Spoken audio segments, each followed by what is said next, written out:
அன்பான இயேசு கிறிஸ்துவின் நாமத்தினாலே உங்கள் ஒவ்வொருவருக்கும் என்னுடைய அன்பின் வாழ்த்துக்களை தெரிவித்துக் கொள்கிறேன். இன்றைய தேய்க்கும் ஔஷதத்தின் மூலமாய் கர்த்தர் நமக்கு கொடுக்கிறதான வார்த்தை மத்தேயு எழுதின சுவிசேஷம் 16வது அதிகாரம் 24வது வசனம்.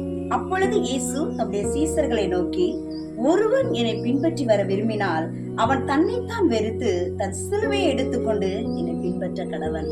இயேசுவை நாம் பின்பற்ற வேண்டுமானால் அவர் நடந்து வந்த பாதைகளை நாமும் கடக்க வேண்டும். எத்தனையோ எதிர்ப்புகள், அவமானம், நிந்தைகள், எத்தனையோ குற்றச்சாட்டுகள், இப்படி பலவிதமான பாதைகள் வழியாதான் கடந்து வந்தாரு. எல்லாவற்றையும் இந்த உலகத்துல அவருக்கு நேர்ந்த எல்லாவற்றையும் சகித்து கொண்டார். உங்களுக்குன்னு ஒரு சிலுவையாகிய துன்பம் உங்க வாழ்க்கையில இருக்குமானா நீங்க சோர்ந்து போகாதீங்க. அப்படிப்பட்ட பாரமான காரியங்களை நீங்க சுமந்து கொண்டு நிற்பீங்கன்னா இயேசு உங்களோட கூட இருக்கிறார்.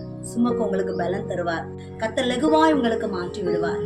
இயேசுவை பின்பற்றுகிற நீங்கள் சோர்ந்து போக வேண்டாம். உங்க வாழ்க்கையில நீங்க இன்னும் ஜெயம் பெற்றவர்களாய் மாறிக்கொண்டே இருப்பீர்கள். God bless you all.